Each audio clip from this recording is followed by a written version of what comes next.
Assalamualaikum warahmatullahi wabarakatuh. Selamat datang di channel Kang Slamet. Kali ini Kang Slamet akan membawakan kisah yang berjudul Desa Tanpa Siang.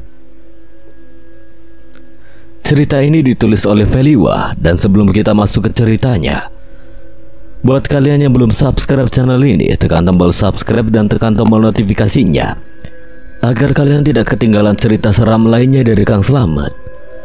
Gak usah berlama-lama lagi, langsung saja kita masuk ceritanya. Desa Tanpa Siang. Si pengumura tanpa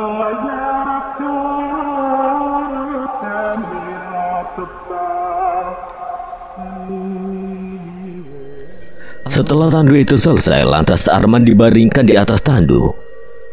Para pekerja yang masih tersisa segera pergi membawa tubuh Arman untuk segera keluar dari desa yang terkutuk itu. Mang Toleng memerintahkan teman-temannya untuk mengikuti jalan lurus yang disarankan Arman waktu itu. Karena mereka menyusuri jalan yang benar, akhirnya mereka bisa keluar dari desa itu tanpa rintangan dan halangan apapun. Namun kebingungan melanda mereka saat hendak menuruni jalan yang agak curam. Karena mereka harus menyusuri jalan yang menukik dengan membawa beban, yaitu tubuh Arman yang masih pingsan. Dengan susah payah dan penuh perjuangan, akhirnya Mang Toleng dan teman-temannya bisa melewati jalan yang agak curam itu. Sekarang mereka harus melintasi jembatan gantung yang panjang, pun melewati hutan savana untuk sampai ke jalan besar. Berharap di jalan besar itu ada kendaraan yang lewat dan mereka bisa ikut menumpang untuk sampai ke kota. Mang, bisakah kita istirahat dulu?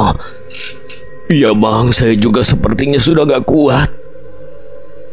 Ucapan Manaf didukung oleh Jamal yang sama-sama kelelahan, sementara salah seorang yang lainnya mengalami hal yang sama.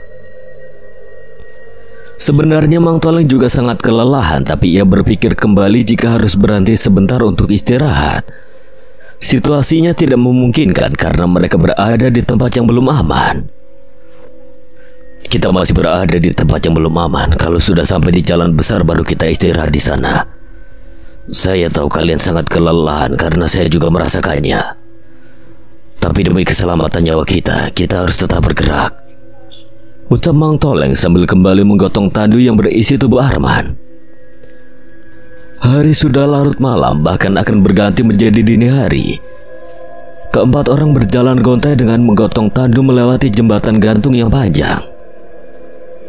Di tengah jembatan gantung, tiba-tiba angin berhembus kencang hingga menggoyangkan jembatan gantung tersebut. Walaupun mereka mengalami kekhawatiran takut terjatuh dari jembatan yang dilewatinya, tapi mereka terus bergerak karena ingin segera sampai pada tujuan. Tiba-tiba saja tandu yang sedang digotong oleh Mang Toleng dan yang lainnya terjatuh karena salah seorang dari mereka mengalami drop dan kehabisan tenaga. Salah seorang itu sudah tidak kuat berjalan dan akhirnya ambruk tak sadarkan diri di tengah jembatan gantung. Mang Toleng merasa terkejut karena tubuh seseorang yang pingsan dan tubuh Arman menggelinding ke sisi jembatan gantung. Kedua tubuh itu sekarang berada di paling sisi jembatan, bahkan hampir terjatuh ke dalam jurang yang dalam. Karena kepanikan menguasai diri mereka, kini Mang Toleng, Manaf, dan Jamal merasa dilematis. Siapa yang harus mereka selamatkan terlebih dahulu?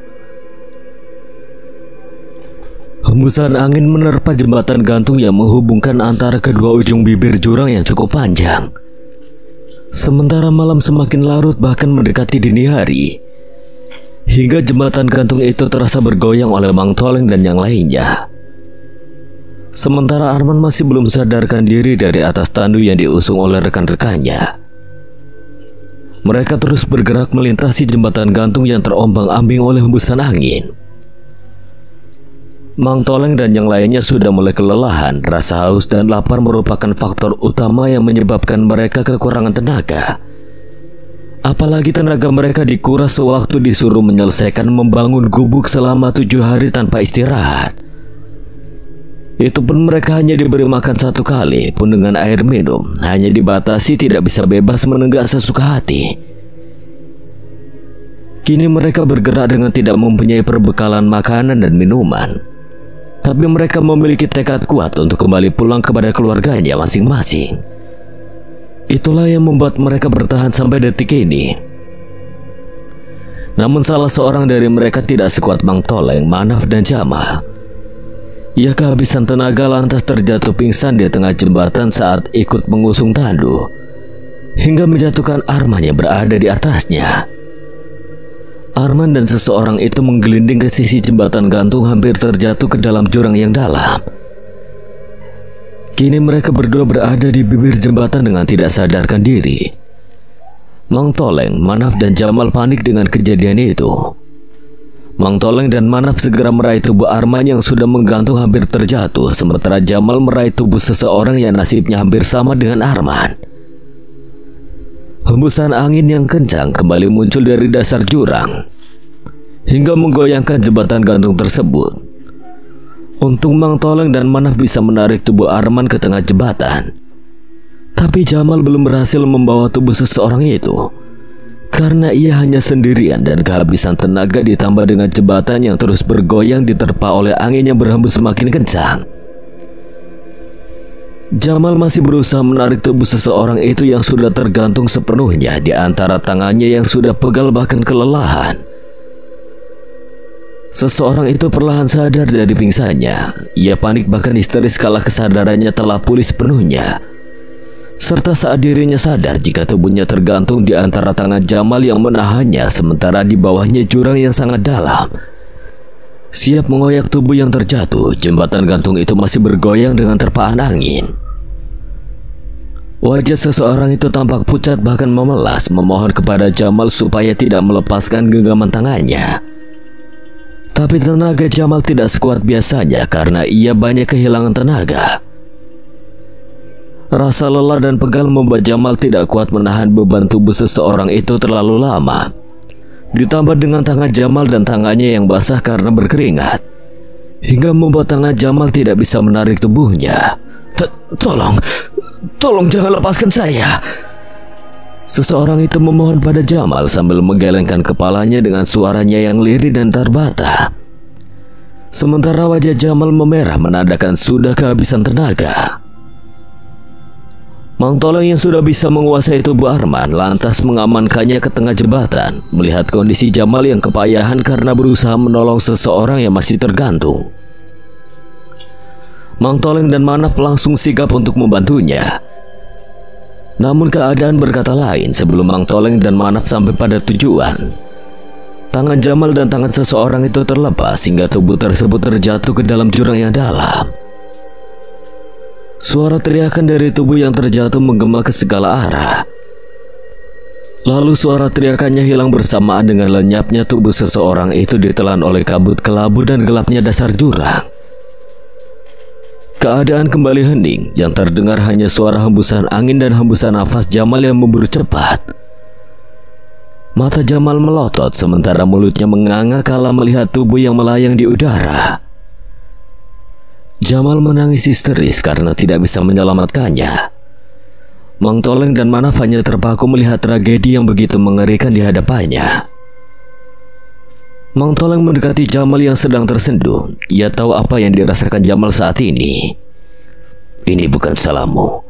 Kamu sudah berusaha semaksimal mungkin untuk menyelamatkannya. Sekarang kita lanjutkan perjalanan ini. Kita harus berhasil pulang ke rumah kita masing-masing. Jangan sia-siakan perjuangan kita. Jamal segera bangkit sambil menyeka air matanya setelah Mang Toleng berucap seperti itu. Lantas mereka menaikkan kembali tubuh Arman yang masih pingsan ke atas tandu. Dengan penuh hati-hati Mang Toleng, Jamal dan Manaf segera beranjak melangkah sambil mengusung tandu. Sementara angin sudah tidak begitu kencang seperti tadi. Ujung jembatan itu sangat terasa jauh bagi mereka yang kini sedang melewatinya. Akhirnya dengan susah payah dan rasa lelah mereka sudah berhasil melintasi jembatan panjang itu. Mang Toleng menginstruksikan untuk terus bergerak meski kedua temannya meminta untuk istirahat. Karena pikir Mang Toleng di tempat tersebut belum benar-benar aman. Mamang masih ingat jalan keluar dari sini. Tanya Manaf tampak cemas takut tersesat setelah mulai memasuki hutan. Kita ikuti saja bekas-bekas jejak ini. Jangan lupa sambil melangkah. Jangan berhenti untuk bersikir. Timpal Mang Toleng sambil menunjuk ke arah jalan setapak yang tampak samar. Mang, kita tidak mau punya perbekalan air apalagi makanan. Saya takut kita mati kelaparan dan kehausan sebelum sampai di jalan besar. Kita harus tetap kuat sampai jalan besar itu.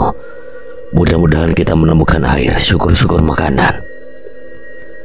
Jawab Mang Toleng sambil terus berjalan dengan membawa beban, yaitu tandu yang berisi tubuh Arman. Walaupun tampak berjalan sempoyongan, tapi Mang Toleng, Jamal, dan Manaf memaksakan diri untuk terus bergerak karena mereka ingin selamat sampai di rumahnya masing-masing. Sekarang mereka sudah mulai melintasi hutan di mana mereka pun pernah melewatinya sewaktu pertama kali menuju ke desa suram itu. Bahkan Mang Toleng masih ingat dengan hutan tersebut sewaktu dijemput oleh Arman saat dirinya hampir tersesat. Waktu terus berjalan, kini sudah dini hari bahkan mendekati subuh. Suara serangga dan binatang malam kini sudah mulai terdengar mengiringi ketiga orang yang sedang bergerak dan berjalan sempoyongan di antara jalan setapak yang menyusuri hutan yang cukup lebat dengan mengusung tandu yang terbuat dari bambu. Di atas tandu itu Arman masih berbaring lemah belum sadarkan diri. Mang, apakah dia masih hidup? Manaf merasa khawatir dengan keadaan Arman yang belum siuman. Biar Mawang periksa, kita berhenti dulu sejenak di sini.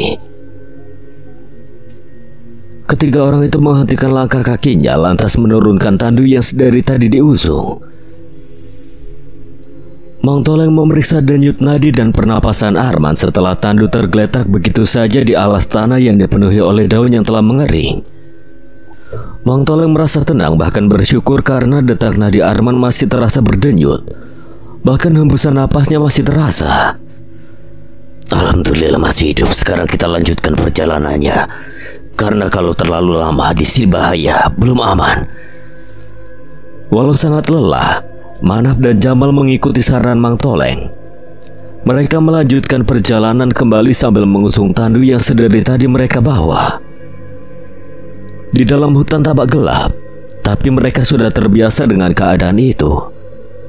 Hidup agak lama di desa suram membuat mereka bisa beradaptasi dengan suasana gelap. Hembusan napas dari ketiga orang yang terus bergerak memecah keheningan di dalam hutan. Sementara lantunan zikir terdengar lirih dari bibir-bibir yang kering dan bergetar. Berharap Tuhan semesta alam menyelamatkan mereka yang sedang berjuang untuk pulang. Akhirnya dengan dorongan doa dan tekad yang kuat, jalan keluar dari area hutan sudah mulai terlihat. Di hadapan mereka savana yang ditumbuhi oleh ilalang dan rumput liar tampak terbentang luas. Di tanah datar berumput liar yang agak tinggi itu, Mang Toleng melangkah dengan hati-hati. Karena ia masih ingat waktu pertama kali menginjakan kaki di tempat tersebut. Bagaimana dirinya hampir celaka karena ada yang menahannya. Dini hari sudah berlalu digantikan oleh waktu subuh. Di tengah savana berumput luas itu, tiga orang berjalan gontai dengan sebuah tandu terusung di antara mereka. Sementara bulan purnama yang bulat kemerahan mengikuti pergerakan mereka. Cahaya terpendar menerangi tempat itu yang tampak temaram. Mang Toleng, Manaf, dan Jamal mempercepat langkahnya. Kini semangat mereka mulai bangkit setelah melihat sebuah tenda di ujung tempat datar itu. Apalagi di sebelah tenda tersebut seperti ada mobil yang terparkir hingga memberikan secercah harapan bagi ketiga orang yang ingin segera pulang.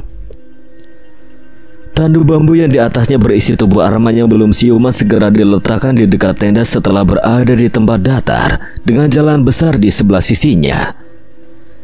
Sementara mobil terparkir dengan sembarangan. Mang Toleng, Manaf, dan Jamal segera memeriksa keadaan tenda berukuran kecil yang berdiri dekat dengan mobil itu. Berharap ada seseorang di dalam sana. Mereka merasa tenang setelah mendengar suara dengkuran dari dalam tenda tersebut. Lantas Mang Toleng duduk untuk merehatkan tubuhnya dengan diikuti oleh Manaf dan Jamal. Kita istirahat di sini sambil menunggu seseorang itu bangun. Mang Toleng menenggak air minum secara bergantian dengan kedua temannya dari botol yang mereka temukan di sekitar tenda tersebut. Sementara Arman, ia masih tergolek pingsan di atas tandu bambu. Entah kapan dia akan segera siuman. Setelah berada di jalan besar, kini Mang Toleng, Manaf, dan Jamal merasa tenang, bahkan bisa merehatkan tubuhnya setelah beberapa lama pikiran, jiwa, dan tenaganya terkuras. Ketenangan kian bertambah dirasakan oleh mereka setelah di tempat lapang yang berhadapan dengan jalan besar itu ada sebuah tenda berukuran kecil yang isinya hanya bisa ditempati oleh 2 orang, sementara di sebelahnya mobil terparkir dengan sembarangan. Di dalam tenda ada seseorang yang sedang tertidur. Terdengar dari suara dengkurannya. Tadinya Jamal hendak membangunkan seseorang itu untuk meminta izin menumpang istirahat di tempat tersebut, sekaligus untuk meminta bantuan padanya. Tapi dilarang oleh Mang Toleng, katanya menunggu sampai hari terang. Karena sangat kelelahan, Mang Toleng, Manaf, dan Jamal tertidur pulas dengan beralaskan rumput dan beratapkan langit yang gelap. Sementara Arman masih berbaring tidak sadarkan diri di atas tandu bambu. Subuh telah berlalu, langit gelap yang dihiasi rembulan dan bintang kini mulai menghilang digantikan oleh matahari yang menyingsing, menampakkan cahaya teriknya. Sementara suara burung-burung yang berkicau menyambut sang pagi di area hutannya masih asri. Mang Toleng terbangun setelah wajahnya terasa dingin tersiram oleh air. Di hadapannya seperti ada seseorang yang sedang berjongkok memperhatikannya. Seseorang itu tampak samar kala matanya terbuka dengan perlahan. Kepalanya terasa berat kala Mang Toleng memaksakan membuka kedua matanya. Tapi ia merasa penasaran dengan seseorang yang masih memperhatikan dirinya. Manakala Mang Toleng hendak bangkit dari tempat berbaringnya, tiba-tiba tubuhnya terasa kaku, tidak bisa digerakkan. Tubuhnya seperti diikat oleh tali yang sangat kencang. Mang Toleng sangat terkejut kala kesadarannya telah pulih sepenuhnya karena tubuhnya sudah terikat. Ia belum mengerti apa yang sedang terjadi. Dengan kepala dan matanya yang masih agak berat, lantas Mang Toleng mengedarkan pandangannya ke sekeliling. Mang Toleng kian terkejut saat perhatiannya teralihkan pada Jamal dan Manaf yang duduk bersandar di pohon sengon yang tumbuh terpisah dengan pohon lain. Sementara nasib mereka sama dengan dirinya, tubuh mereka terikat pada pohon tersebut. Tapi ada yang berbeda dari Arman. Tubuhnya tidak diikat seperti Mang Toleng dan keduanya. Kenapa ini? Mang Toleng bertanya kepada seseorang pria yang sedang berjongkok di hadapannya. Sementara matanya menatap tajam pada Mang Toleng yang sudah tak berdaya. Pria tersebut tersenyum kecut mendengar pertanyaan dari Mang Toleng. Lantas ia mendekatinya dengan mengucapkan kalimat yang terdengar lirih. Kalian pasti para pekerja yang kabur. Majikan saya telah memerintahkan agar menahan para pekerja yang sengaja kabur. Siapa majikanmu? Bu Suhartini. Mang Toleng terkejut mendengar nama itu disebut karena perempuan tua itu yang telah menyengsarakan dirinya dan yang lainnya. Bahkan sudah merenggut banyak nyawa yang tidak berdosa termasuk anaknya. Bahkan dirinya berada di tempat tersebut karena alasan untuk menyelamatkan anak-anaknya dari teror dan ancaman perempuan tua laknat itu. Aku ditugaskan oleh juragan untuk berjaga di sini. Sebelum majikanku kembali, aku tidak diizinkan untuk pergi dari tempat ini. Bahkan aku ditugaskan untuk menahan para pekerja yang sengaja kabur seperti kalian. Mang Toleng merasa geram dengan ucapan pria di hadapannya. Sambil mendengus lantas ia berucap, Apa kau tahu apa yang telah dilakukan oleh majikanmu kepada kami dan para pekerja yang lain? Pertanyaan Mang Toleng hanya dijawab gelak tawa pria yang seumuran dengannya. Pria yang entah siapa namanya itu menarik napas dalam lantas menghembuskannya dengan kasar. Bukankah kalian akan dijadikan tumbal di desa itu? Saya hanya menjalankan tugas dari juragan. Setelah itu saya akan mendapatkan bayaran yang besar dan saya tidak peduli dengan apa yang telah dilakukannya pada para pekerja. Lepaskan kami, karena desa itu telah hancur, bahkan mungkin majikanmu sudah musnah bersama dengan para pengikut-pengikut dan ratunya. Aku tidak percaya. Mana mungkin seorang juragan Suhartini bisa dikalahkan oleh kalian yang lemah. Bahkan kalian bisa mengalahkan Ratu Mancala Putri. Aku semakin tidak percaya. Setelah berkata seperti itu, lantas pria tersebut tertawa sebagai isyarat merendahkan Mang Toleng dan yang lainnya. Bukan saya yang telah mengalahkan majikanmu dan Ratu Iblis itu, tapi Tuhanlah yang telah memusnahkan mereka melalui perantara dia. Mang Toleng menunjuk kepada Arman yang masih berbaring lemah. Pria itu semakin tertawa mendengar ucapan dari Mang Toleng. Kini wajahnya tampak serius menatap bergantian kepada Arman, Mang Toleng, Jamal dan Manaf. Pria yang sudah tidak berdaya bahkan hampir mati itu bisa mengalahkan Ibu Suhartini. Aku makin tidak percaya. Tolong lepaskan kami dan segeralah bertobat, karena apa yang telah kamu lakukan itu salah, bahkan sesat. Allah tidak akan mengampuni dosa syirik. Diam.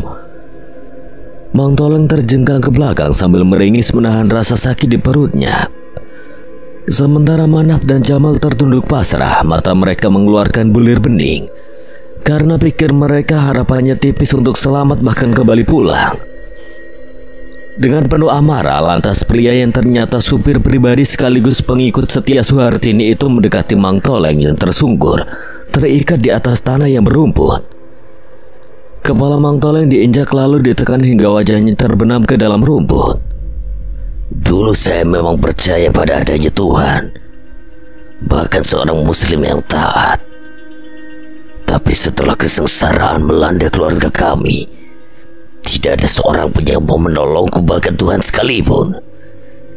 Justru yang berjasa karena menolongku di saat kesengsaraan itu menimpa keluarga kami adalah Juragan Suhartini dan Ratu Mancala Putri. Sekarang kamu menyuruhku untuk mempercayai Tuhan. Coba sekarang kamu minta tolong pada Tuhan. Apakah dia bisa menolongmu di saat mendapatkan kesengsaraan seperti ini? Mulut Mang Toleng gelagapan karena wajahnya masih tenggelam di atas rumput. Sementara napasnya memburu dengan cepat. Tapi sayang, dirinya tidak bisa melawan karena tubuhnya masih terikat dengan injakan di kepala yang kian menekan. Setelah puas menyiksa Mang Toleng, lantas pria itu melangkah menuju ke arah Manaf dan Jamal yang terikat menyatu dengan pohon sengon. Sambil sejenak menatap pada Arman yang belum sadarkan diri, lalu ia membuka ikatan di tubuh Manaf. Dengan tubuh yang masih terikat erat, Manaf diseret dengan kasar oleh pria bertubuh agak sintal ke sebuah tanah yang lapang. Lantas tubuh Manaf diikat kembali pada pohon kering tidak berdaun yang hanya satu-satunya tumbuh di tengah tanah datar. Sementara matahari kian meninggi, cahayanya yang terik membuat wajah Manaf mengkerut. Manaf ditinggalkan begitu saja olehnya di sana. Pengikut Suhartini itu melangkah menuju masuk ke dalam tendanya. Tak berapa lama ia keluar dengan membawa pisau lipat, palu dan beberapa paku. Sementara Mang Toleng dan Jamal hanya bisa menyaksikannya dengan benak yang dipenuhi oleh beberapa pertanyaan. Apa yang akan dilakukan pria itu pada Manaf? Setelah berada di hadapan Manaf, lantas dengan kasar pria itu merobek kaos Manaf hingga telanjang dada. Sebelum melepaskan tali yang masih terikat pada tubuh Manaf, pria tersebut memukul pundak Manaf hingga pingsan. Kini Manaf terkulai tak sadarkan diri dengan tubuh masih terikat pada pohon. Tali yang mengikat tubuh Manaf segera dilepaskan olehnya. Dengan melepaskan ikatan pada tubuh Manaf bukan berarti ia membebaskannya. Justru pria itu semakin sadis dengan mengangkat kedua tangan Manaf lantas memukul telapak tangannya ke pohon tersebut. Manaf sempat tersadar bahkan berteriak menahan rasa sakit saat paku itu menancap pada telapak tangannya, lantas ia pingsan kembali. Bukan hanya itu, tubuh Manaf yang telanjang dada disayat dengan pisau lipat berkali-kali. Setelah puas dengan apa yang dilakukannya, lantas pria yang entah siapa namanya pergi kembali menuju tendanya. Dengan tenang ia keluar sambil membawa garam mendekati tubuh Manaf yang belum sadar. Garam yang berada di genggamannya lalu ditaburkan bahkan dibalurkan pada tubuh Manaf yang dipenuhi oleh luka sayatan. Setelah itu ia tertawa puas. Terik matahari yang sangat panas dan garam itu membuat sensasi perih pada tubuh Manaf yang terluka menganga. Hingga ia tersadar bahkan tubuhnya menggelijang kesakitan seperti cacing yang disiram oleh air cuka. Manaf berteriak-teriak menahan rasa sakit membuat Mang Toleng dan Jamal memalingkan wajahnya karena merasa iba padanya. Wajah Mang Toleng dan Jamal kini menjadi pucat dan ketakutan karena bisa saja pria itu kini menyiksa diri mereka. Setelah berhasil menghindari mara bahaya yang mengancam jiwanya, kini Arman, Mang Toleng, Jamal dan Manaf harus berhadapan dengan mara bahaya yang lain, yaitu pria pengikut Suhartini yang psikopat. Semburat sinar matahari semakin menerangi tempat lapang yang berada di tengah hutan. Sementara di langit tampak cerah hanya menyisakan sedikit awan putih di antara birunya langit. Suara teriakan kesakitan dari seseorang yang sedang disiksa terdengar memilukan. Suara teriakan itu tiada lain adalah Manaf yang menahan rasa sakit dari tubuhnya yang dipenuhi oleh luka sayatan dan tangannya yang terpaku pada pohon yang tumbuh di tengah tanah lapang. Pria pengikut setia Suhartini itu lantas tertawa puas setelah menyiksa Manaf. Sementara Mang Toleng dan Jamal memalingkan wajahnya, enggan melihat temannya yang sedang tersiksa kesakitan. Suara teriakan Manaf kini sudah tidak terdengar. Ia kembali pingsan tidak sadarkan diri karena tidak kuat menahan rasa sakit yang dideritanya. Setelah tertawa dengan puas, lantas pria psikopat itu mendekati Mang Toleng dan Jamal. Matanya sejenak melirik kepada tubuh Arman yang masih tergolek pingsan di atas tandu yang terbuat dari bambu. Setelah berada di hadapan Mang Toleng dan Jamal, lantas pria itu duduk bersila di atas tanah beralaskan rumput liar. Sebentar lagi anjing-anjing liar yang kelaparan di dalam hutan sana akan mencium bau darah dari tubuh temanmu itu. Dan anjing-anjing liar tersebut akan memakannya hidup-hidup. Itulah balasan bagi orang-orang yang berani kabur dari juragan saya. Selanjutnya giliran kalian. Di dalam tenda ia seperti melakukan ritual pemanggilan seseorang. Asap dupa yang dibakar menyeruak memenuhi ruangan tenda yang sempit hingga tercium aroma yang khas. Dengan suara yang teramat lirih, pria itu merapalkan sebuah mantra yang tidak dimengerti sambil mengangkat dupa yang dibakarnya. Lantas nama seseorang ia panggil, yaitu Ratu Mancala Putri dan Suhartini. Namun setelah beberapa kali melakukan ritual dan merapalkan mantra, seseorang yang ia panggil tidak meresponnya. Pria itu tampak kesal. Kenapa juragan Suhartini dan Ratu Mancala Putri tidak merespon panggilanku? Apa yang terjadi pada mereka? Karena usahanya tidak berhasil, lantas ia beranjak keluar dengan wajahnya yang masam dan kesal. Pria itu melangkah mendekati Mang Toleng dan Jamal yang masih terikat. Lantas dengan kasar ia menyeret tubuh Jamal yang masih terikat ke tengah lapang setelah melepaskannya dari pohon sengon. Jamal berontak dan meronta sambil menangis kala pria psikopat itu menyeret tubuhnya. Tapi ia tetap bergeming, tidak memperdulikan teriakan Jamal yang memohon kepadanya. Tolong lepaskan saya masih ingin hidup. Wajah Jamal kian memucat, sementara suaranya terbata. Kini ketakutan menguasai dirinya. Setelah berhasil menyeret tubuh Jamal ke tanah lapang, lantas pria itu melangkah kembali mendekati Mang Toleng. Apa yang telah kalian lakukan pada juragan dan Ratu Mancala Putri?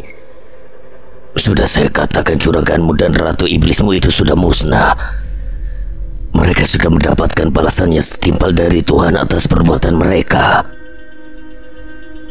Pria itu mendengus kesal setelah mendengarkan ucapan dari Mang Toleng yang masih belum percaya dengan apa yang dikatakannya.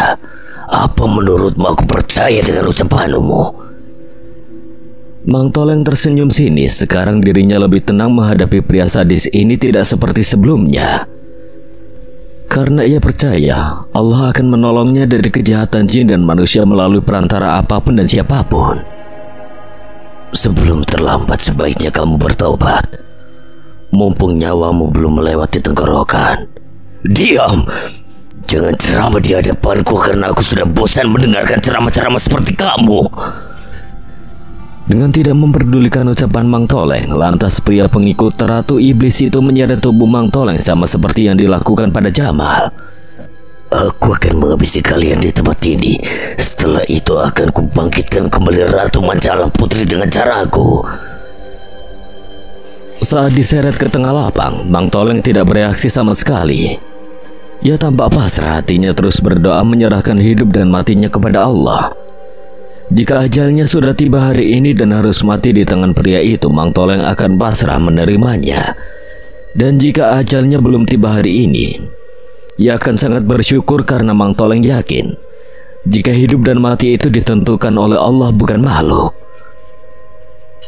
Mang Toleng disatukan dengan Jamal yang sedang menangis ketakutan, sementara pria tersebut berlalu pergi menuju tendanya. Tak berapa lama ia telah kembali dengan membawa jerigen yang berisi cairan bahan bakar. Dengan matanya yang sayu, Mang Toleng mengawasi keadaan di sekitarnya. Siapa tahu ada sesuatu yang bisa ia raih untuk melepaskan diri. Saat Mang Toleng mengedarkan pandangannya ke sekeliling, tak sengaja ia melihat tubuh Arman yang bergerak. Tapi ia kembali teralihkan pada pria yang sudah berada di hadapannya. Sementara tangannya menenteng jerigen berukuran sedang. Tanpa basa-basi, lantas pria itu menyiram tubuh Mang Toleng dan Jamal dengan cairan yang berisi dalam jerigen itu. Bau bensin menyeruak tercium menyengat oleh Mang Toleng dan Jamal, membuat mereka berdua gelagapan dan semakin panik. Jamal menangis meraung-raung sambil berontak kala dirinya menyadari jika pria psikopat itu akan membakarnya bersama Mang Toleng. Setelah menumpahkan cairan dalam jerigen yang dibawanya sampai habis, lantas pria berperawakan agak sintal itu tersenyum menyeringai sambil merogoh saku celananya seperti akan mengambil sesuatu. Di dalam saku celananya ia mengambil pemantik api lantas menyalakannya. Namun manakala dirinya akan melempar pemantik api yang sudah menyala, tiba-tiba tubuhnya membeku, matanya melotot sementara mulutnya menganga seperti menahan rasa sakit. Mang Toleng dan Jamal belum mengerti kala menyaksikan keadaan pria yang tiba-tiba ambruk sambil meraung kesakitan. Perlahan darah mengalir dari bagian tubuhnya yang membasahi rerumputan yang berwarna hijau. Dari balik pria yang sudah tidak berdaya itu muncul Arman yang berdiri sambil menggenggam sebilah pisau lipat. Sementara dari ujung mata pisau tampak darah menetes di atas hijaunya rerumputan. Setelah berhasil melumpuhkan pria psikopat itu, lantas Arman berjalan gontai menuju Mang Toleng dan Jamal yang masih berbaring di atas rerumputan dengan tubuh mereka yang masih terikat. Tanpa berucap, Arman segera melepaskan tali yang mengikat tubuh Mang Toleng dan Jamal dengan pisau lipat yang ia ambil dari dalam tenda. Ternyata dari tadi Arman sudah sadar. Ia sengaja pura-pura pingsan menunggu momen yang tepat untuk melumpuhkan pria tersebut. Tapi tetap saja keadaannya belum pulih karena racun dari selendang Ratu Mancala Putri masih menjalari tubuhnya. Reaksi racun itu sangat lambat menjalari tubuh Arman, tapi efeknya bisa membuatnya sesekali pingsan lalu sadar kembali. Jika racun tersebut belum bisa dikeluarkan dari dalam tubuhnya, kemungkinan besar Arman bisa meninggal. Manakala Arman sudah berhasil melepaskan ikatan Mang Toleng dan Jamal, tiba-tiba dalam hutan sana terdengar suara anjing-anjing yang menyala. Suara anjing-anjing itu terdengar dari berbagai arah. Bau darah dari tubuh Manaf yang membuat anjing-anjing liar tersebut berdatangan. Kita segera pergi dari tempat ini sebelum anjing-anjing liar itu sampai, ajak Arman sambil menatap bergantian kepada Mang Toleng dan Jamal yang basah kuyup oleh bensin. Kita menuju ke mobil itu. Siapa yang bisa menyetir? Saya bisa, Kang. Kamu nyalakan dulu mesin mobilnya. Kami berdua akan melepaskan dia. Perintah Arman kepada Jamal sambil melangkah ke arah Manaf yang belum sadarkan diri, sementara Mang Toleng mengikutinya dari belakang. Jamal segera menuju ke arah mobil itu yang terparkir di sisi tenda. Lantas ia membuka pintunya dan segera masuk ke dalam mobil. Setelah berada di sana, saat akan menyalakan mesin mobil, Jamal tidak menemukan kuncinya. Pasti kuncinya ada sama orang itu. Jamal segera keluar dari dalam mobil lantas menuju pria yang terkapar sambil meringis menahan rasa sakit. Arman dan Mang Toleng segera mendekati Manaf untuk membebaskannya. Keadaan Manaf sangat mengkhawatirkan dengan luka sayatan di sekujur tubuhnya. Sementara kedua tangannya terangkat dengan paku menancap pada telapak tangan, menembus langsung pada pohon yang hanya tumbuh satu-satunya di tengah tanah lapang. Mamang tunggu di sini, saya mau cari alat pengungkit paku. Dengan langkah tergesa Arman menuju ke arah tenda. Di dalam tenda Arman mencari alat untuk bisa mencabut paku dari tangan Manaf. Keberuntungan masih berpihak pada Arman.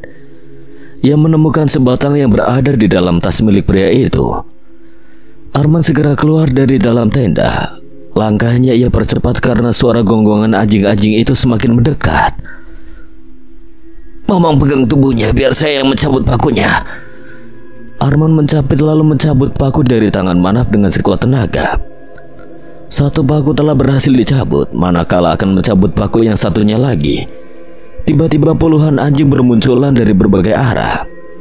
Anjing-anjing itu bergerak cepat memburu ke arah Arman dan Mang Toleng yang sedang berusaha untuk melepaskan Manaf. Mang Toleng tampak panik saat Arman sedang berusaha mencabut paku yang tersisa. Suara teriakan Manaf yang sadar terdengar memilukan. Ia merasakan sakit kala paku itu telah berhasil dicabut dari telapak tangannya. Setelah berhasil membebaskan Manaf, Mang Toleng dan Arman segera pergi dengan langkah cepat dengan menggandeng Manaf yang tampak lemah. Sementara puluhan anjing mengejar di belakang mereka. Arman, Mang Toleng dan Manaf berlomba dengan puluhan anjing yang mengejarnya.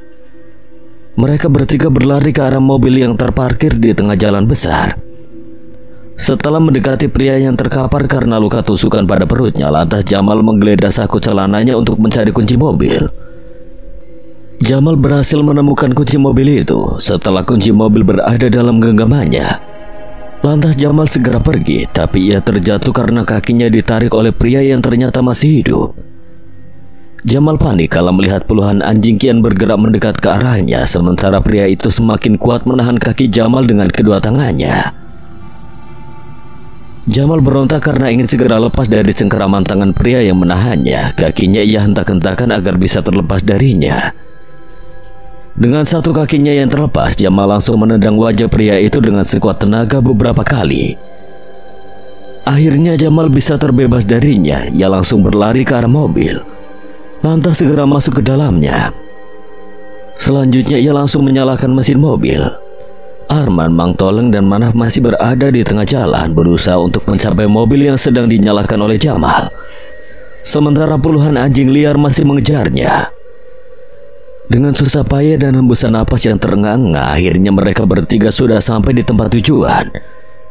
Dengan panik bahkan tergesa, Mang Toleng segera membuka pintu, lantas memasukkan Manaf ke dalam mobil terlebih dahulu. Arman dan Mang Toleng menyusul masuk ke dalam mobil, menutup pintu lalu menguncinya. Namun mobil belum berhasil menyala karena mesinnya sudah lama tidak dipanaskan. Dengan wajah pucat dan panik, Jamal berusaha menyalakan mobilnya, tapi hasilnya masih nihil. Arman, Mang Toleng, Jamal dan Manaf tampak pasrah saat puluhan anjing liar yang menyala berkerumun mengelilingi mobil yang ditumpangi mereka. Bahkan ada yang sampai naik ke atas kap mobil. Arman, Mang Toleng, Jamal dan Manaf sekarang sudah berada di dalam mobil dengan puluhan anjing yang mengepungnya. Tapi setidaknya mereka sudah agak aman karena anjing-anjing itu tidak bisa memasuki mobil karena pintunya tertutup rapat. Jamal masih berusaha menstarter mobil agar mesinnya bisa menyala. Tapi beberapa kali di starter hasilnya nihil karena semenjak datang ke tempat itu bersama majikannya, supir pribadi pengikut Suhartini tersebut tidak memanaskan mobil yang ia bawa. Jangan-jangan mobil ini tidak ada bensinnya, gumam Jamal sambil terus berusaha menstarter mobil agar segera menyala. Di jok belakang, Manaf yang duduk diapit oleh Arman dan Mang Toleng meraung-raung kesakitan karena tubuhnya dipenuhi oleh luka sayatan. Sementara tangannya bergetar hebat menahan rasa sakit dari luka bekas paku yang ditancapkan pada telapak tangannya. Arman merasa kasihan dengan keadaan Manaf, teringat kembali saat dirinya bekerja dengan temannya Dadan. Saat itu Marta yang mengalami luka bakar pada tubuhnya, lantas mereka ditolong oleh pria tua yang bertemu di dalam hutan. Pria tua itu memberikan kemejanya kepada Marta yang telanjang dada karena merasa kasihan. Waktu itu Arman sangat terharu. Mengingat kejadian waktu itu, Arman bersimpati lantas membuka kemejanya yang telah lusuh, lalu memakaikannya kepada Manaf yang tubuhnya telanjang dada dengan berlumuran darah karena luka sayatan. Sementara tubuhnya masih bergetar sambil meraung menahan rasa sakit. Jamal masih berusaha untuk menstarter mobil yang belum menyala, ingin keluar untuk membuka bagasi dan memeriksa mesinnya. Tapi situasinya tidak memungkinkan karena lebih aman berada di dalam mobil. Sebab di luar sana puluhan anjing liar masih berkerumun. Jamal terkejut kalau menatap pria psikopat yang tiba-tiba berada di depan mobil sambil menyeringai tangannya menggenggam sebuah kapak yang siap untuk dihantamkan ke kaca mobil. Sementara darah terus menetes pada perut yang terluka bekas tusukan pisau. Entah kenapa pria pengikut iblis itu belum juga mati. Pun entah kenapa anjing-anjing liar itu tidak menyerangnya. Dengan gontai dan sempoyongan, lantas pria tersebut melangkah pelan tapi pasti mendekat mobil yang masih terparkir di sana. Mulutnya masih menyeringai, sementara matanya menatap tajam pada Jamal yang berada di dalam mobil setelah sampai dan berhadapan dengan mobil Fortuner yang masih terdiam. Kini wajahnya yang penuh misteri tampak serius. Tangannya yang menggenggam sebuah kapak ia angkat. Pria pengikut setia Suhartini itu masih siap untuk menghantam kaca mobil. Arman, Mang Toleng, Jamal dan Manaf yang cemas dengan aksi pria sadis tersebut. Jamal tidak tinggal diam dengan keadaan berbahaya di depan mata. Ia kembali berusaha untuk menyalakan mesin mobil berkali-kali. Keajaiban terjadi, mesin mobil itu bisa menyala, tapi sayang pria psikopat itu sudah mengayunkan kapaknya hendak menghantam kaca mobil. Namun tiba-tiba saja seekor anjing dari arah sisi kiri menyerang pria yang hendak menghantamkan kapaknya. Pria itu terjatuh ambruk dengan kapak yang jatuh terpelanting ke semak-semak. "Cepat tancap gasnya!" Arman berteriak saat Jamal masih terkesima dengan keadaan di hadapannya. Jamal tersadar dari lamunannya. Ia langsung menginjak pedal gas. Mobil pun melaju kencang meninggalkan tempat dan para pengikut Suhartini yang dikerumuni oleh puluhan anjing liar. Pria sadis itu berteriak meminta tolong, wajahnya ketakutan saat puluhan anjing liar yang lapar mencabik-cabik tubuhnya. Tapi percuma saja, suara teriakannya tidak ada yang mendengarnya karena di tempat itu sudah tidak ada siapa-siapa. Sekarang pria itu tampak sekarat saat salah satu anjing menggigit lehernya dalam keadaannya yang sekarat. Ia teringat pada ucapan Mang Toleng, ternyata kekuatan Tuhan itu nyata. Ucapannya tercekat dan tertahan di tenggorokan saat pria itu hendak mengucapkan kalimat penyesalan. Rasa sesal bahkan taubatnya kini tidak berguna karena nyawanya sudah melewati kerongkongannya. Pria pengikut Ratu Iblis Mancala Putri yang satu-satunya masih tersisa kini sudah tewas dengan cara mengenaskan bahkan terhina. Tubuhnya disantap oleh anjing-anjing liar. Desa tanpa siang kini sudah tidak suram lagi karena cahaya matahari sudah bisa menembus desa tersebut. Tapi di sana jasad-jasad para pekerja yang tidak berdosa tertanam bersama kisahnya yang kelam. Jika Arman, Mang Toleng, Jamal dan Manaf kembali pulang dalam keadaan selamat, mungkin mereka akan menceritakannya kepada keluarga, bahkan orang lain untuk dijadikan pelajaran yang berharga. Meski orang lain menganggap cerita mereka hanyalah sebuah mitos. "Kita menuju ke arah mana?" tanya Jamal, matanya serius menatap ke arah jalan yang sepi, sementara kedua tangannya menggenggam setir yang dikendalikannya. "Ikuti saja terus jalan besar ini." Timpal Arman yang sedang duduk bersandar di jok belakang merasakan rasa sakit yang kambuh kembali akibat reaksi racun yang menjalari tubuhnya. Mang Toleng yang sudah pindah ke jok depan menatap jalan yang sisi kiri dan kanannya ditumbuhi oleh pepohonan yang besar dan rindang. Matanya berkaca-kaca, ia tidak menyangka bisa keluar dengan selamat dari desa jahanam itu. Dari matanya yang berkaca-kaca kini menumpahkan bulir bening. Dalam diam Mang Toleng menangis terharu karena rindu dengan istri dan anak-anaknya. Sementara Manaf yang duduk bersebelahan dengan Arman, ia tampak terpejam sambil meringis menahan rasa sakit. Tubuhnya menggigil, bibirnya yang pucat dan kering terlihat bergetar sambil meracau memanggil kedua orang tuanya. Di dalam mobil keadaan menjadi hening, tidak ada satu orang pun yang berkata. Yang terdengar hanya suara deru mesin mobil dan sesekali terdengar rintihan dan racauan suara Manaf yang mengalami traumatis. Matahari yang berada tepat di tengah cakrawala mengikuti pergerakan mobil yang melaju membelah jalanan hutan. Mobil yang hanya satu-satunya melaju di tengah hutan itu tak berhenti bergerak. Jamal merasa khawatir setelah memeriksa bahan bakar pada jarum kilometer yang terpampang di dashboard mobil. Ia cemas jika mobil yang sedang ditumpanginya berhenti mendadak di tengah hutan sebelum mobil ini sampai ke pemukiman warga. Kenapa? Bahan bakarnya tidak cukup ya? Iya, Mang. Saya khawatir mobilnya tidak bisa keluar dari hutan ini. Berdoa saja.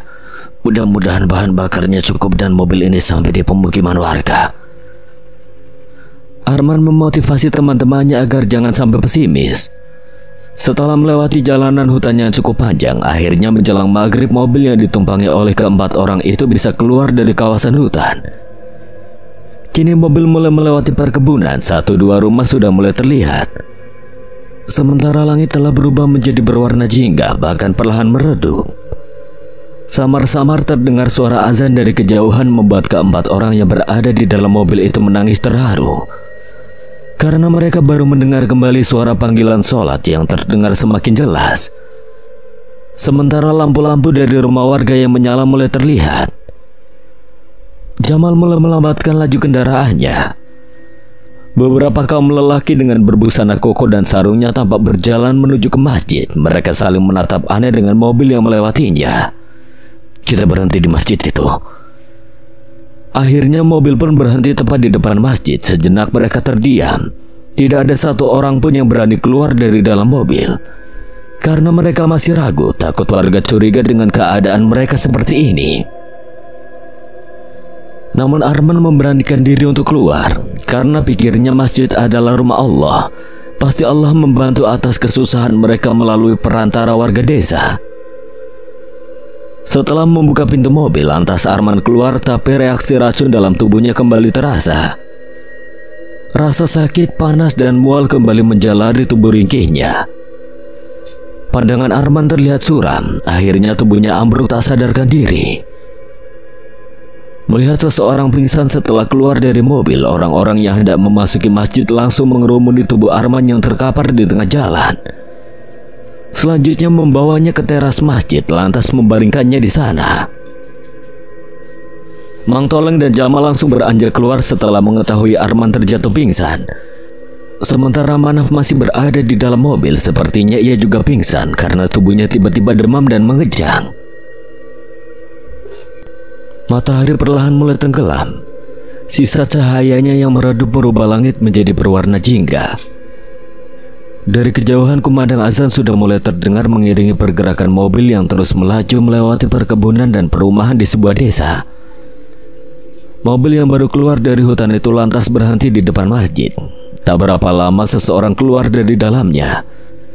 Keadaannya sangat mengkhawatirkan dengan tubuh yang kumal berbalut kaos putih yang sudah lusuh dan kotor. Orang-orang yang hendak memasuki masjid tiba-tiba dikagetkan dengan seseorang yang terjatuh pingsan setelah keluar dari mobil yang terparkir. Tak berapa lama 2 orang lagi menyusul keluar. Arman yang terjatuh pingsan langsung dibawa oleh warga desa ke masjid, lalu dibaringkan di teras. Sementara Mang Toleng dan Jamal menghampiri para warga yang sedang mengerumuni Arman yang terlentang pingsan belum sadarkan diri. Tolong teman saya satu lagi pingsan di dalam mobil. Warga yang sedang fokus dengan Arman tiba-tiba teralihkan oleh Mang Toleng yang muncul bersama Jamal di antara kerumunan warga. Ada apa ini? Siapa mereka? Seorang pria parubaya muncul dari dalam masjid dengan mengenakan busana gamis putih, peci hitam serta sorban yang melilit di lehernya. Tidak tahu Pak Kiai, tiba-tiba saja orang ini pingsan setelah keluar dari mobil itu. Bawa mereka ke puskesmas desa untuk diobati. Nanti setelah Isya biar saya yang laporan sama Pak Kades tentang orang-orang asing ini. Teman saya ada satu lagi di dalam mobil, dia juga pingsan bahkan terluka parah. Tenang, kamu antarkan mereka ke puskesmas. Saya akan menyiapkan mobilnya dulu. Kalian bantu gotong orang pingsan ini. Setelah itu kembali ke masjid untuk melaksanakan sholat maghrib berjamaah. Terdengar orang-orang saling berbisik di antara mereka, membicarakan tentang Arman dan teman-temannya dengan kondisi seperti gembel tak terurus. Ditambah lagi mereka muncul tiba-tiba di desa itu dengan mobil entah datang dari mana, hingga membuat warga desa heran, penasaran, bahkan curiga. Tapi untungnya keadaan Arman dan Manaf yang membuat warga desa merasa iba, bahkan kasihan, hingga warga desa berinisiatif untuk membantu tanpa memandang siapa mereka. Mang Toleng dan warga desa segera menggotong tubuh Arman untuk dimasukkan ke dalam mobil. Sementara kondisi Manaf tampak sama dengan Arman. Ia tidak sadarkan diri dengan bersandar pada jok mobil. Jamal segera melajukan mobilnya menuju ke puskesmas yang diantarkan oleh salah satu warga yang bernama Tatang. Sementara Mang Toleng menjaga Arman dan Manaf yang berada di jok tengah. Tak berapa lama mobil telah sampai di sebuah bangunan yang terpampang sebuah pelang bertuliskan Puskesmas Desa Tanjung Sari. Jamal membelokkan setir untuk memasuki pelataran puskesmas yang cukup luas. Tatang segera turun setelah Jamal menghentikan mobilnya tepat di depan puskesmas. Lantas memasuki bangunan puskesmas untuk memberitahukan kepada petugas jaga jika ada 2 orang yang pingsan. Kebetulan di dalam puskesmas itu masih ada 2 orang petugas yang masih berjaga. Entah kebetulan atau apa, mereka belum pulang ke rumahnya masing-masing. 2 orang perempuan keluar dari dalam puskesmas bersama Tatang dengan membawa tandu. 2 orang perempuan itu adalah seorang dokter dan yang satunya lagi adalah seorang perawat yang bekerja sebagai petugas kesehatan di puskesmas desa. Arman dan Manaf dibawa dengan tandu secara bergiliran ke sebuah ruangan. Lantas dibaringkan di sebuah ranjang. Kebetulan di dalam ruangan itu ada 2 tempat tidur. Dokter dan perawat itu memeriksa Arman dan Manaf yang belum sadarkan diri, sementara Mang Toleng dan Jamal menunggu di luar kamar.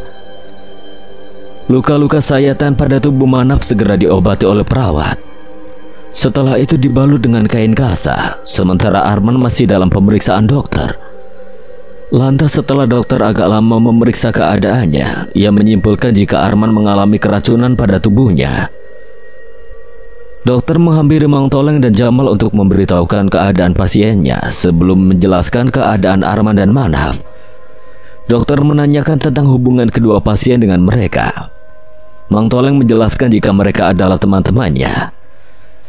Setelah itu dokter menjelaskan jika teman kalian yang penuh luka itu masih bisa ditolong dan sebentar lagi akan siuman.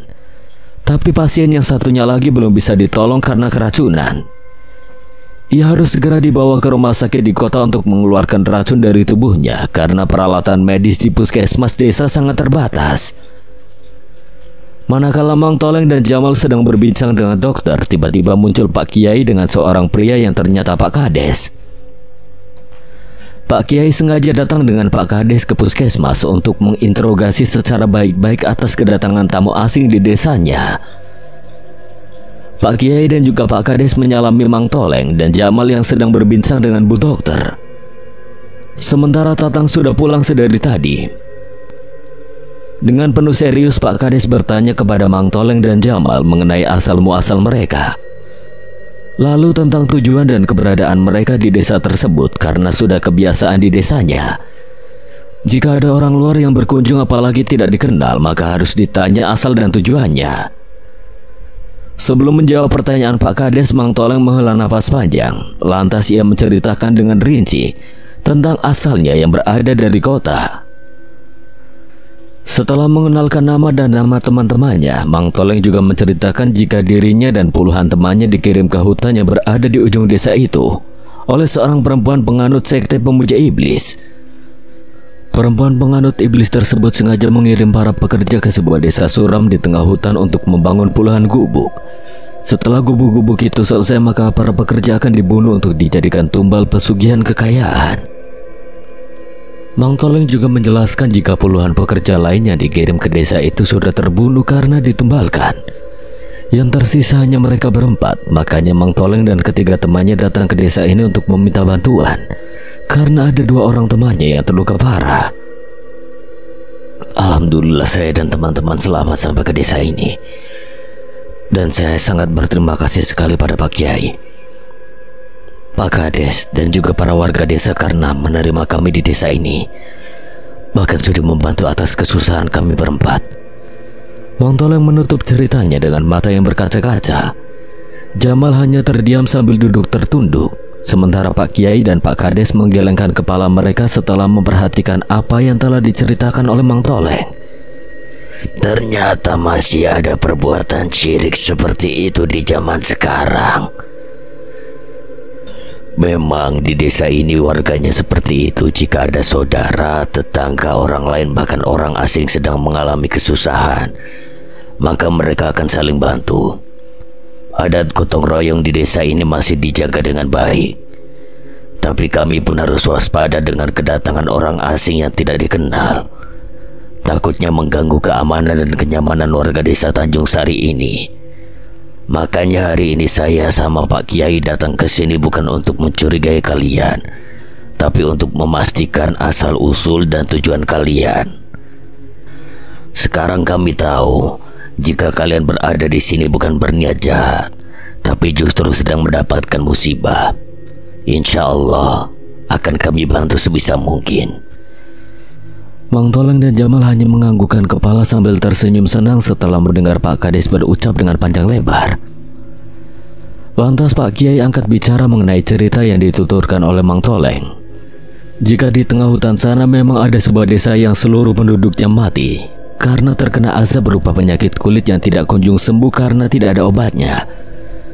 Penyakit itu sangat cepat menular hingga warga dari desa lain menutup atau mengisolasi desa tersebut.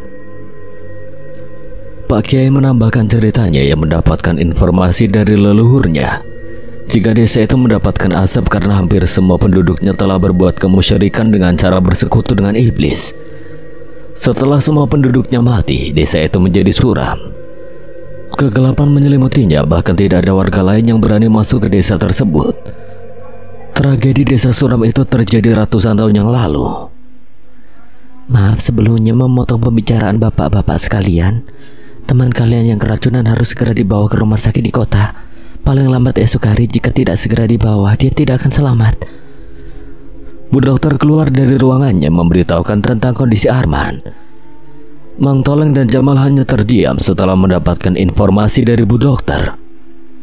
Mereka bingung bagaimana caranya membawa Arman ke kota, sementara mobil yang mereka tumpangi bahan bakarnya sudah menipis, bahkan hampir habis. Kalian seperti kebingungan. Kan mobil itu bisa kalian gunakan untuk pulang ke kota. Sebenarnya itu bukan mobil milik kami, tapi mobil milik pengikut sekte perempuan iblis yang akan mengorbankan kami. Kami merebut mobil itu darinya dengan tujuan untuk kabur dan menghindar dari ancamannya yang akan mencelakai, bahkan membunuh kami.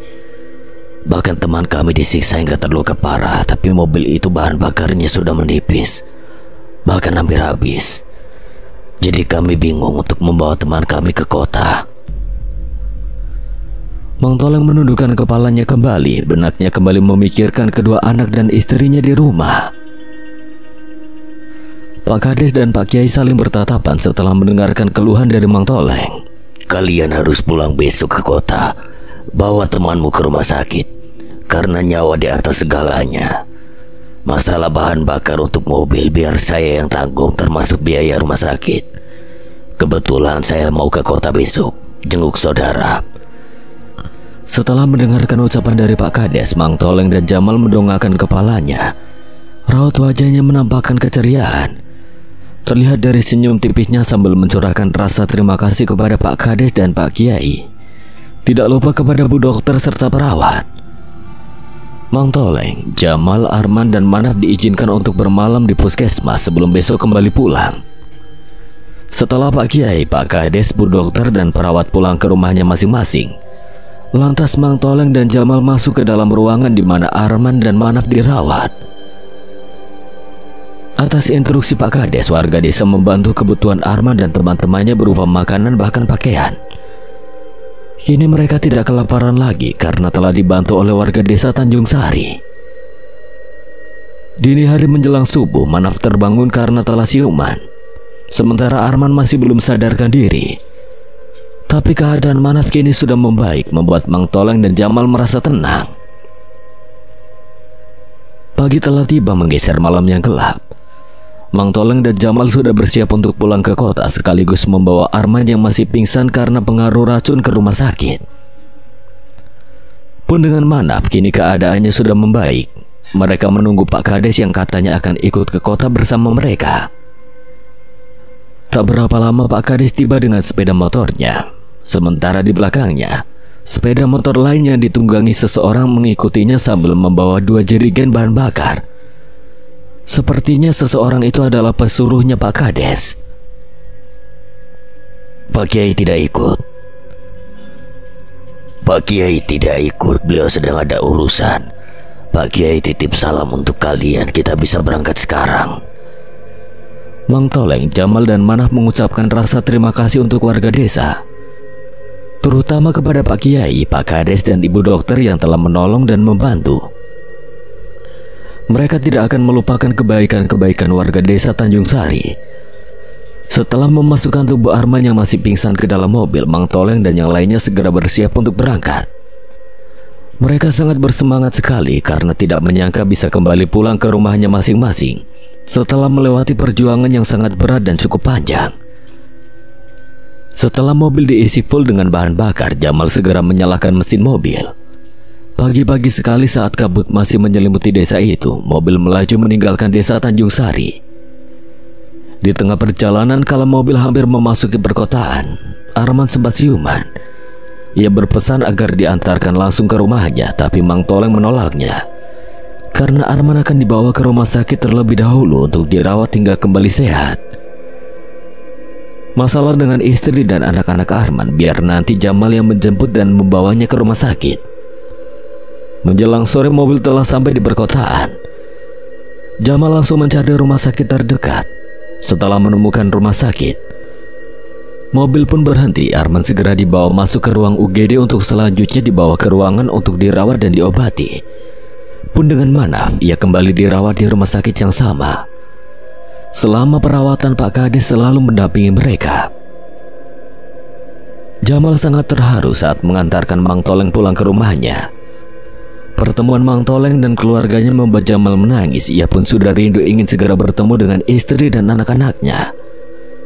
Sekarang keluarga Mang Toleng sudah aman dan terbebas dari ancaman teror dari Ratu Iblis itu. Tapi Mang Toleng masih sedih karena anak sulungnya telah menjadi korban dari tumbal pesugihan Ratu Mancala Putri. Kini Mang Toleng akan sangat berhati-hati dalam menapaki hidup. Dari pengalamannya tersebut, kini Mang Toleng lebih rajin beribadah, menghambakan dirinya pada Sang Holik untuk menggapai kehidupannya lebih baik. Sebelum pulang ke rumahnya, Jamal menjemput istri dan kedua anak Arman untuk dipertemukan dengan suami dan ayahnya di rumah sakit. Setelah Arman memberitahukan alamat rumahnya, pertemuan Arman dan keluarganya sangat mengharukan, apalagi Rani, istrinya Arman. Ia menangis tersenduh setelah bertemu dengan suaminya karena dirinya tidak menyangka akan dipertemukan kembali. Arman tambah sudah agak sehat karena racun itu sudah dikeluarkan dari tubuhnya. Ia merasa bahagia dan senang kala melihat kedua anaknya dalam keadaan sehat walafiat. Misi dan perjuangan Arman tidak sia-sia untuk menghancurkan kemusyrikan. Meski di luar sana kemusyrikan tidak akan pernah hilang selama penyimpangan masih bersemayam, karena iblis tidak akan pernah diam dalam kebaikan. Jamal mengembalikan mobil ke rumahnya Suhartini karena menurutnya mobil tersebut harta dari hasil pesugihan. Jika diambil atau dimiliki, takutnya akan membawa malapetaka pada dirinya. Setelah urusannya selesai, Jamal segera pulang untuk menemui anak-anak dan istrinya dengan perasaan senang bahkan terharu. Kini Jamal pun sudah terbebas dari teror Ratu Iblis. Arman masih dalam perawatan di rumah sakit karena keadaannya belum pulih. Saat dirinya sedang sendiri di sebuah ruangan berbaring di atas ranjang, dirinya teralihkan dengan televisi yang terpampang di tembok. Televisi yang menyala itu menayangkan sebuah berita tentang penemuan 4 mayat di sebuah rumah. Keempat mayat tersebut ditemukan di dalam lubang yang tertutup di tengah rumah dalam keadaan sudah membusuk. Dalam berita menyebutkan jika keempat mayat tersebut ternyata dibunuh oleh keluarganya sendiri, yang membuat Arman terkejut, bahkan menelan ludahnya sendiri, yaitu jika motif pembunuhan itu karena tumbal pesugihannya dilakukan oleh seseorang perempuan berinisial R. Sekian. Dan terima kasih buat Feliwa yang telah mengizinkan saya membawakan ceritanya. Apabila ada kesalahan atau kekurangan, Kang Selamat memohon maaf sebesar-besarnya. Dan akhir kata, Kang Selamat pamit undur diri. Wassalamualaikum warahmatullahi wabarakatuh.